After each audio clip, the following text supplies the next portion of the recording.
Ryann Torrero, welcome back. Hi, good to see you guys again. How have you been? I've been doing great, actually. Things have really been looking up lately. So. How so?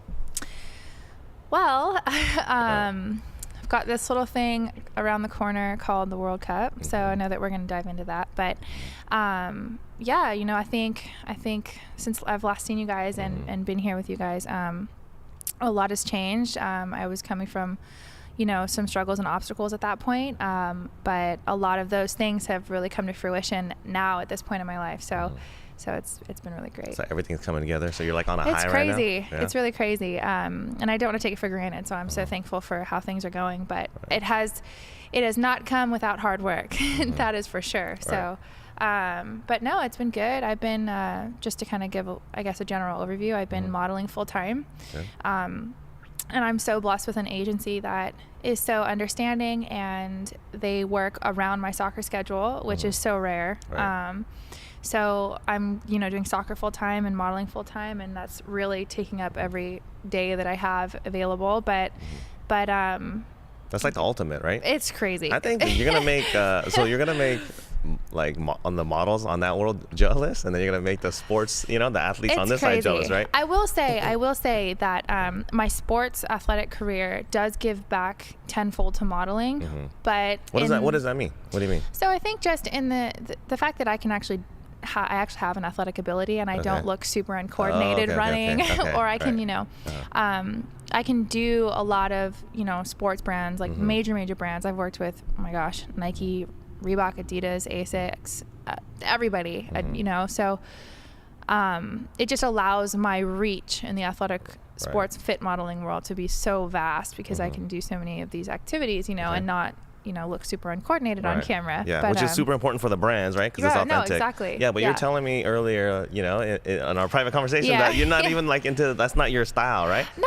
so, you know, I don't mean to like, you know, hard press or step on any of the sports world, because I know that it's a really cool vibe and everything. And I do like some pieces, and I do like some brands, but I do not gear in my personal style necessarily. I don't really lean towards a sportswear street style look. Right. I think I've lived my whole life so sporty and so athletic. I mean, I live in sweats and soccer gear, you know, 5 days out of the week, that it's really nice to be a girl, you know, for the other 2 days of the week. Sure. And I would say that my career reflects that as well. Okay. You know, so.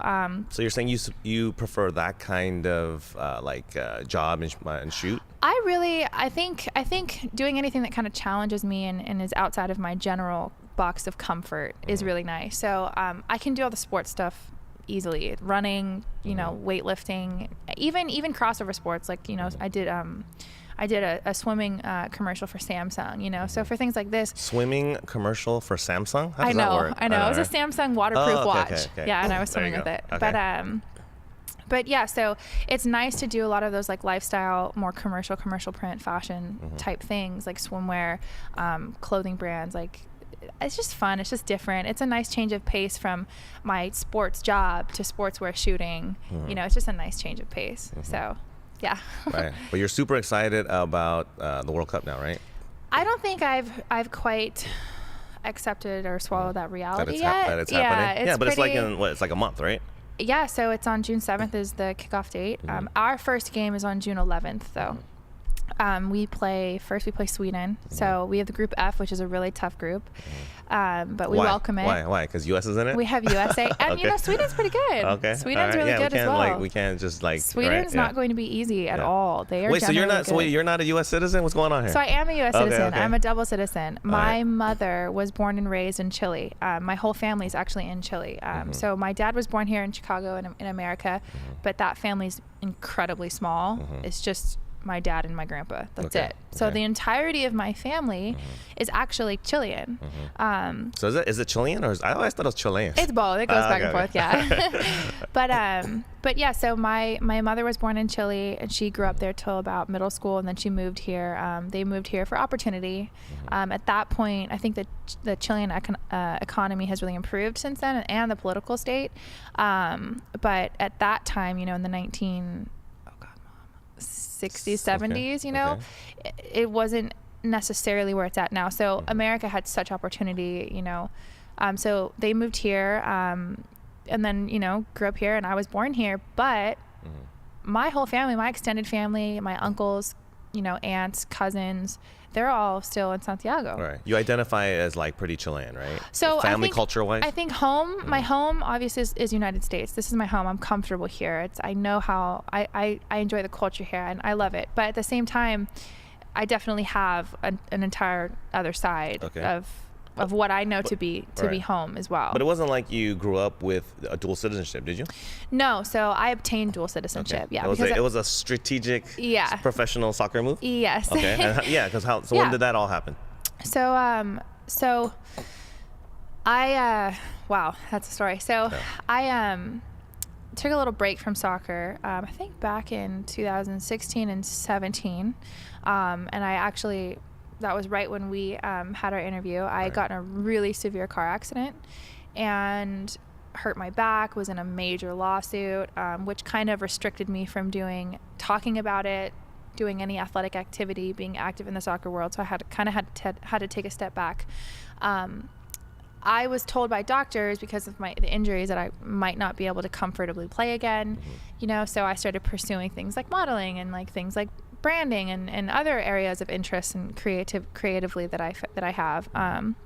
So I kind of expanded my world in that realm, but always obviously didn't feel finished with my playing career. So I decided to, you know, after a ton of rehab, kind of try to get back into it and see what my body could handle, what I could do, like how, you know, if I could play again. So I came back and played for one summer season for Santa Clarita Blue Heat, which is like a local semi-professional team here.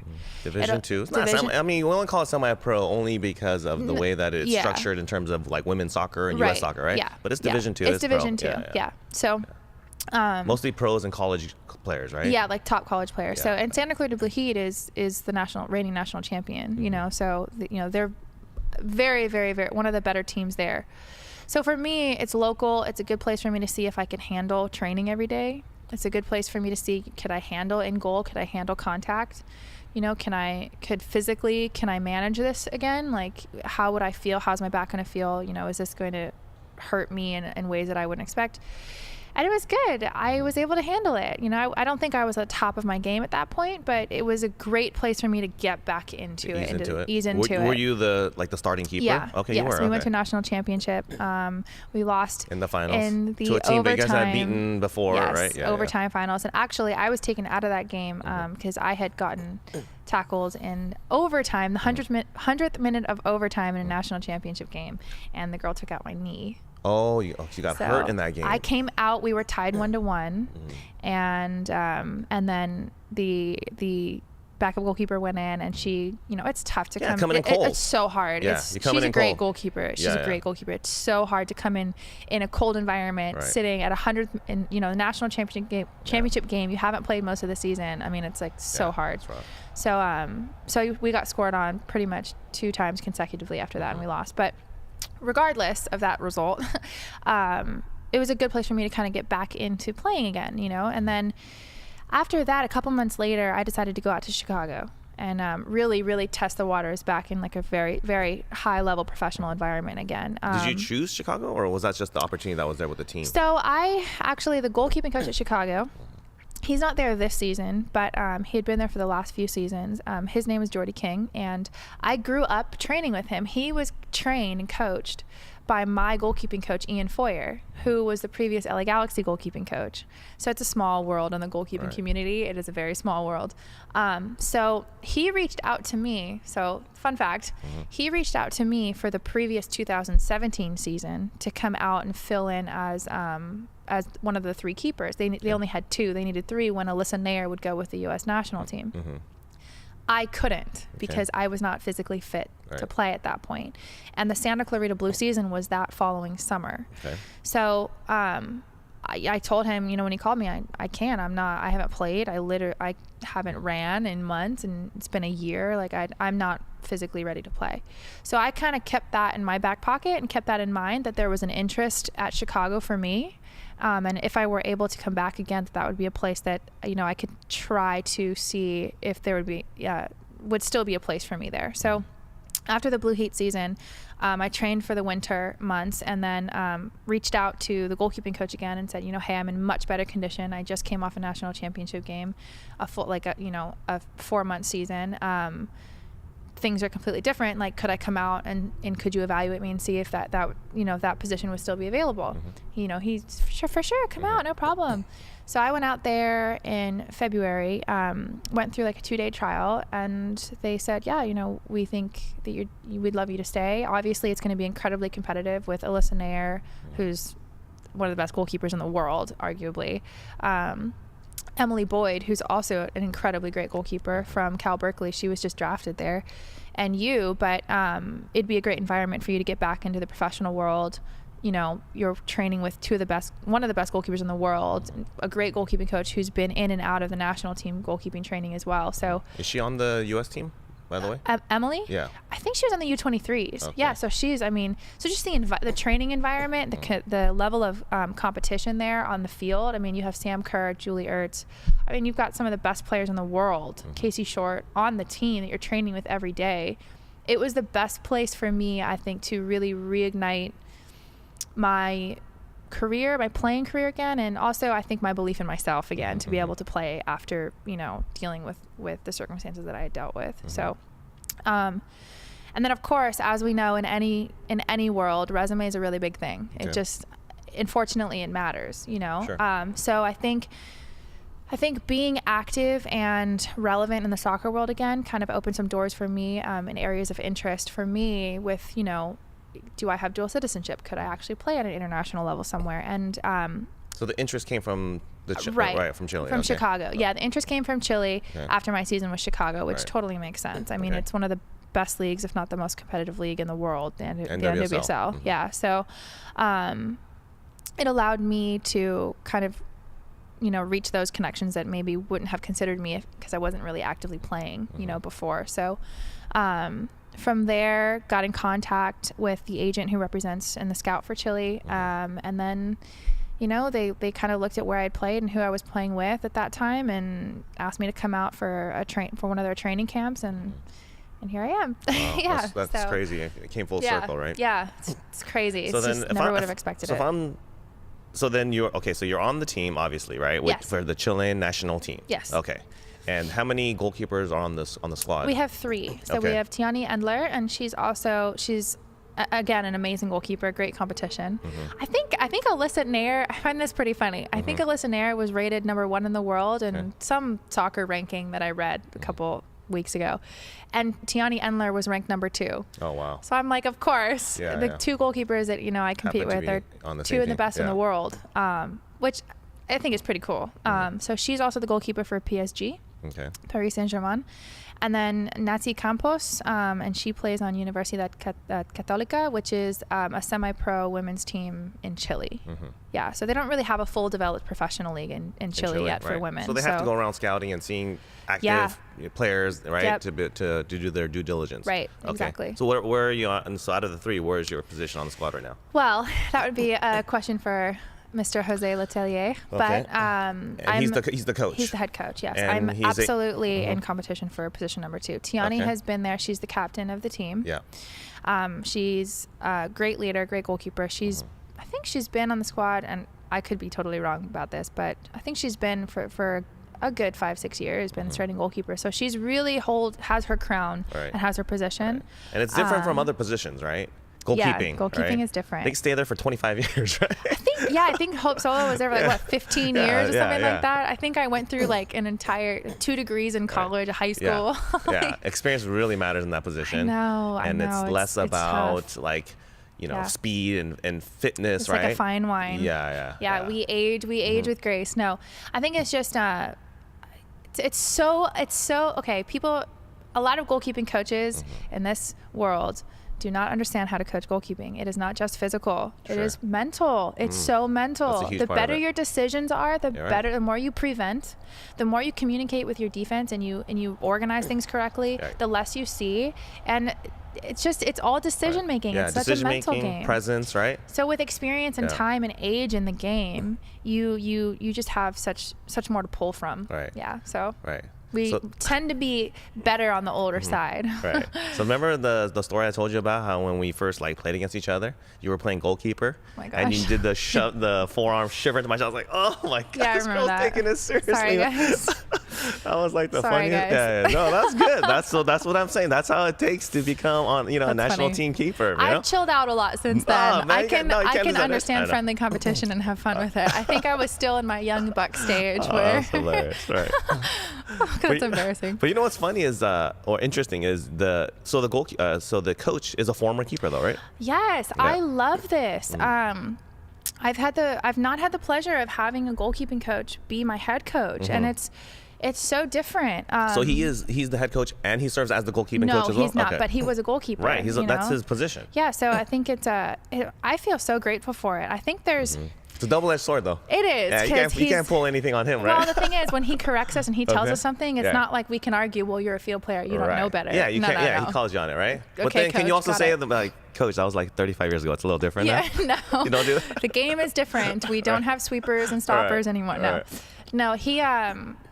What's great is I think there's a level of grace and understanding that's given to the goalkeepers with him being a goalkeeper himself.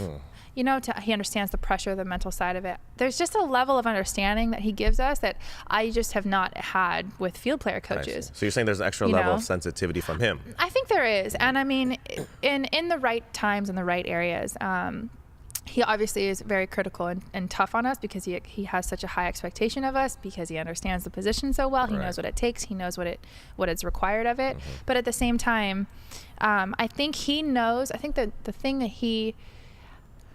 that is the best about him being a goalkeeper is he knows when to say something and when not to say something. When a mistake requires criticism in a heated moment, in a passion moment of a game, and when it just doesn't matter anymore. He has empathy, right? Exactly. He knows from that side, so he knows like if he made that mistake, yeah. he can recognize whether it's like they already know it. No need to pinpoint it. Yeah. Whereas I think sometimes field player coaches can get a little bit trigger happy with coaching. Over coaching. Yeah. And I think it's just different positions. You just. Different mental side of it. So it's cool to have him understand that. It's cool to be able to talk to him about the position too. I mean, I think he's a great coach. He's really great. And when you're talking to him, it's in Spanish? Yeah, so nobody there speaks English. It's awesome. Okay. How's your Spanish though? Yeah, I grew up around a house that had kind of a mix. My grandma speaks Spanish. Right. Her English is terrible. I love her, but it's not that good.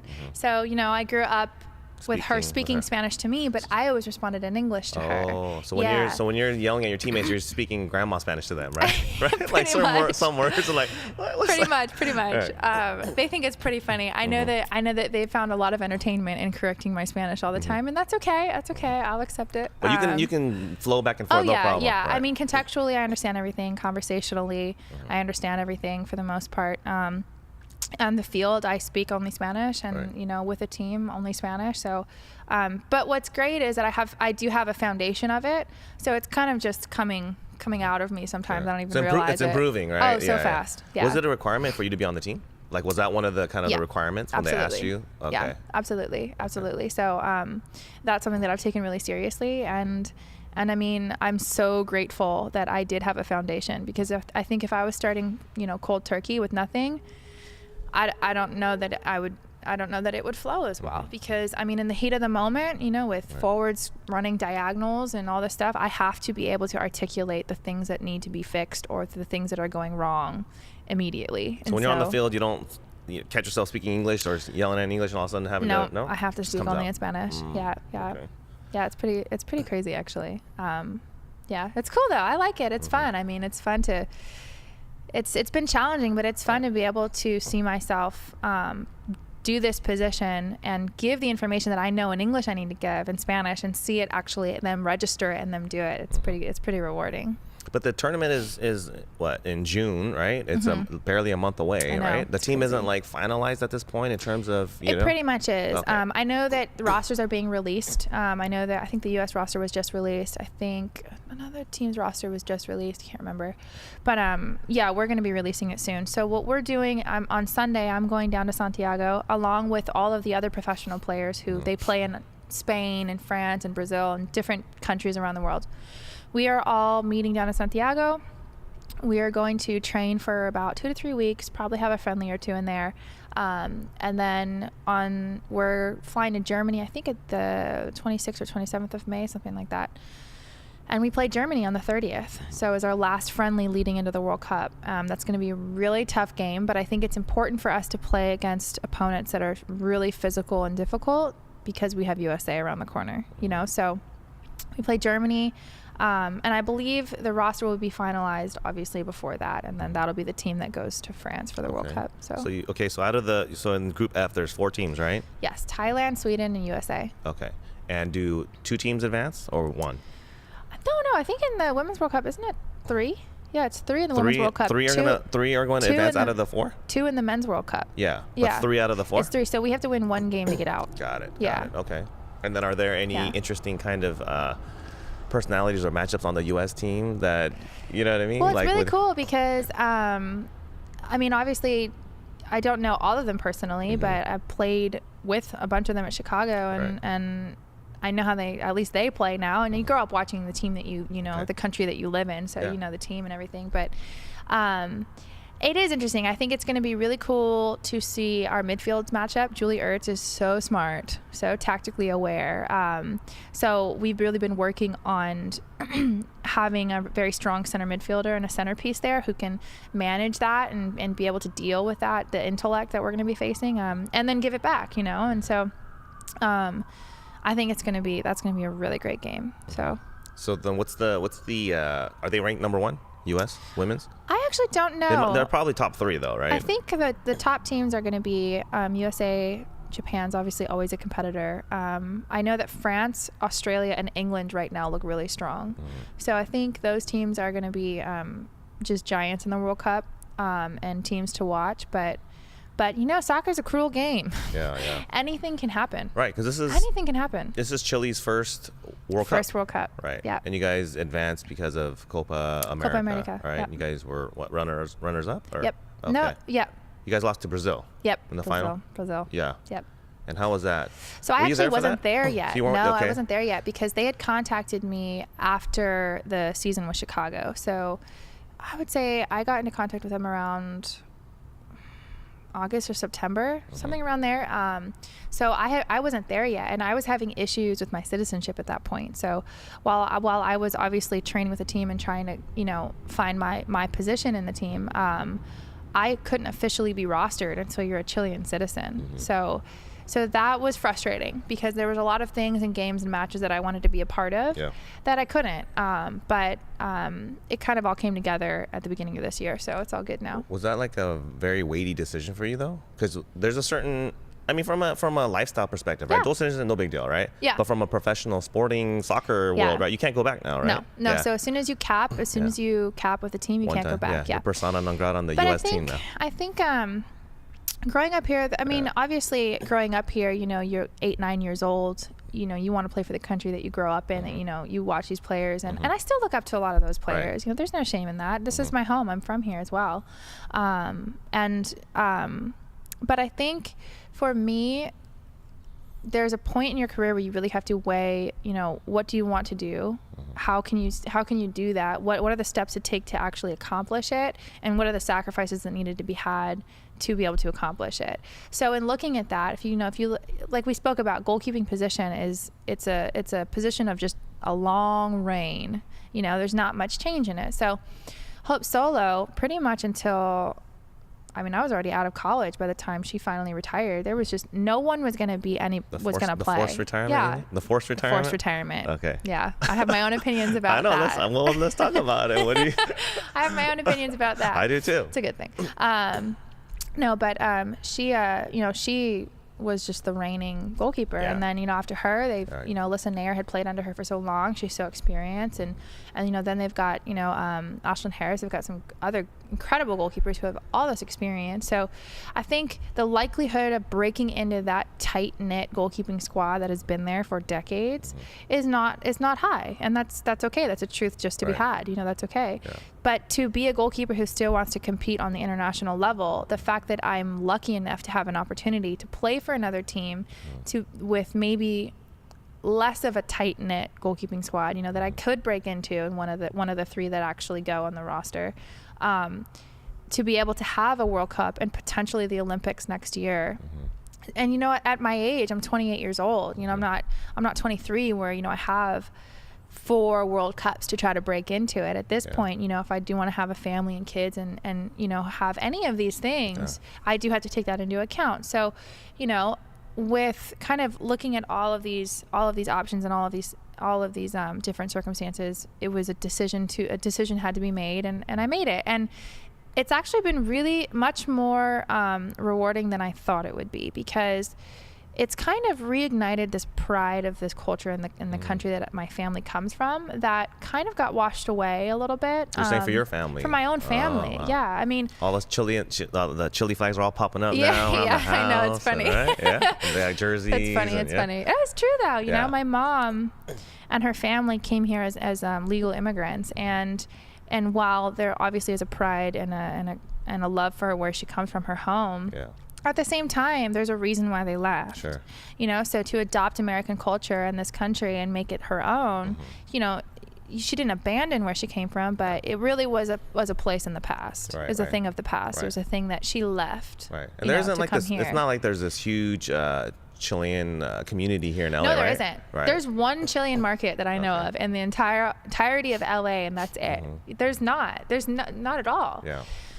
So what's happened is, I think it's really cool. It's been really great for her to see something that she left be the only reason why I have the opportunities to complete and see out my dream and what I want to accomplish.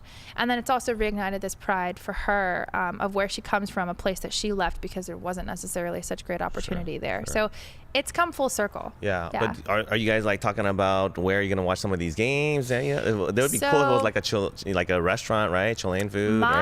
My family is actually going to be at the World Cup. Your family, your immediate family, are all going to go there? Yeah, yeah. So we're going to fly them out to the World Cup. It's going to be really, really cool. Outside of that, I have no idea where you could watch a Chilean game in a Chilean bar or anything like this. I don't know. Yeah. But there's not a big culture. There's not a big Chilean community here. Yeah, but when U.S. plays against Chile, right? So you're going to have like your cousins are going to be one of the Chile. I know, it's going to be great. Yeah. I think it's really, really cool to have the opportunity to represent a country that my family comes from, but also play against the country that I grew up in. Right. How it's just lucky. Lucky. It's how I want to go into. So how, without obviously you're going to play soon and it's around the corner. How well has the experience been with the treatment? Because that's been kind of a topic that's been coming up, right? Like for example, for the players, right? Especially in women's soccer, national team, like even the Colombian national team, right? There was all these issues. They're saying that there's substandard conditions and flights and no pay and all that. How has your experience been so far with Chile? So, it's tough because living and growing up here in USA, while women's soccer in general is not necessarily where it can be and should be in terms of equal opportunity. I won't say equal pay because I don't think it should be perfectly equal pay unless it's deserved. But it's very complicated, right? Right. Yeah. But I think equal opportunity, equal exposure, equal marketing, all of these things can help close the gap, right? Organically. But it's difficult because I come from a country where it's much better than in other countries. It's much more developed. It is. It just is. In South America, there definitely are still colors of gender roles. It's not very it's definitely modern, but it's nowhere near America. Sure. And so I think I feel the difference a lot, but they see a lot of improvement in their country. So I think I just have a little different perspective that maybe some of my teammates don't, just in terms of the ones that grew up there, you're saying, right? Right, the ones that grew up there, just because of just literal experience, just life experience, where I'm from, So, for example, there's not really a great professional women's structure there, women's club structure there. Right. I wouldn't say there's developmentally in the youth side, there's not really great structure there either. It's there, but it's not like we have here, DA academies, ECNL, all these things here in USA that allow, college soccer that's really, really popular and prevalent. It's another stepping stone to a developed pro league with a draft. They don't have that there. So I think it's gotten a lot better in Chile, in my own experience, but it can be significantly better. I think the pay has improved. I've heard that it's improved. I haven't really had, unfortunately, a lot of experience, years and years there. So from what I've been told, it's improved a lot, which is great. And I know that, we've got little things like, it's amazing how something so small means so much to them. But they just got a full women's locker room in Estadio Nacional, which is the main stadium in Santiago. They finally have their own women's locker room there. So before that was huge. So before they were just using the men's, the away team. The away team, right? They didn't have their own reserve. No, area. so now they have their own, right? So it's little things like that have made a huge difference. But we already have that here, So it's the women's national team standards are pretty high, right? Yes, it's really high. They are, and that's great because honestly, it's setting a precedent for the entire world to follow. So support, kudos to them. It's setting a precedent, and so many other countries are following. You see, England's national teams, the men and women marketing and promoting together. Yeah, that's amazing. That's how it needs to be. Same with Australia. That's amazing. That's how it needs to be. I think Chile is starting to do that. We have an Instagram account and marketing that's kind of dual. It's together, it's combined, and it's helping us create waves and a lot of attention on us and eyes on us. That's helping our progress financially with conditions, with field facilities and things like this, locker room facilities. So it's improving. I think it has a long way to go, but it's improving, and it's really cool to finally be involved in this country where I think I see where it can be, and I'm actually seeing it happen. Is there somebody on the team? So how do they refer? La Roja? Is that the La team? Roja. La Roja. Yeah. Is there somebody on La Roja with like marketing or social media that kind of reaches out to you or to other players and kind of direct you or gives guidance in that area, or not really? No. They don't. Not at all. So No. then, are they aware of your social media? Social media in your other job? Yes. So we do have kind of a media manager. And I think they're mostly there just to make sure that we're not going crazy on social media, posting obscene things and things like this, and generally just being good representatives of the team in the country. But in terms of media content, right? So live media content, like, maybe videos and clips or a fun little series in the locker room or while traveling or during the field, or just all these cool things that you see other countries and teams popping up with. That you guys could be doing. We could be doing, yeah. We definitely, I think, I've actually talked about this with my teammates, that I think creatively we can do a lot more. Right. That's something that not only can we see happening on other teams, but I have actual experience in. And do you get like that gringa? Pretty much. No, they agree. They say, yeah, for sure. Like, we want to do that cool stuff too. We want to have like cool videos and stuff. And so I think right now it's limited to photos. Right. But I do think we could do more with it, but that's not up for me to decide. So. Have you been giving any tips and tricks to any of your teammates? Because you're a social media or Instagram queen, right? Oh man, not in terms of like they think I'm funny. Right. I think that I am so different from them that they just find me so entertaining. I'll be honest. I don't think that. I think just in the soccer world in general, I'm pretty different. I know that here, in America, there is a couple people have a little bit of a blend of like social media presence, but also like an athlete. But I think especially in South America, again, any female athlete is pretty characterized as just sportive, just an athlete, very, very a certain type. So you're unusual for. I am so unusual. Okay. Do they have like a nickname for you, or do they think that is kind of Gringuita? Okay, so I was right. Yeah, gringa. No. You're little gringa, funny. right? It's funny. Okay. No, but I think that they find me interesting. I think is the word that I'll use, and they like to poke fun at me But that's okay. I'm not ashamed. If we go out, for a team walk, I'm gonna go take some photos and be cool with it. So I'm okay with it. I'll own it. Yeah, but it wasn't like it was it from the beginning, right? There must have been some friction maybe with some teammates. So here, the approach that I had with this team, and they don't know this, but I did speak about this with some people that were very close to me in terms of because the number one thing in any sport is you have to be respected by your teammates first to be accepted on the team, So the only way you're going to earn respect is by proving yourself on the field. the only way. And it's the quickest shortcut to respect. So I was very, very careful with how I first introduced and implemented myself in the team. I first and foremost wanted to be respected by the team and the country as an athlete, and then allow myself to open up publicly. Well, okay, well, this is what I also do. I'm also a professional model, not, Right. So this was very important for me. I took little areas of precaution. Like I had my Instagram on private when I first went to the team, so that people couldn't search me out and look at my Instagram and see and try to figure out who I am, prejudge you, right? Prejudge me, right. Just so that they only knew me as this girl who's coming and trying to earn herself, right. like everybody else. So I waited until my second or third camp with the team to open my Instagram public again. I waited until my second or third, fourth camp with the team, until I knew I was on the team and I had already earned my place on the field and they respected me as a teammate first. Before I started talking about what else I do, before I started telling, no, I also model, I also do this, and like, it's okay, it's cool, it's professionally done. So I was very careful with it because I know the prejudgments that happen in the athletic world about modeling. It's just a fact. Yeah. So. Yeah.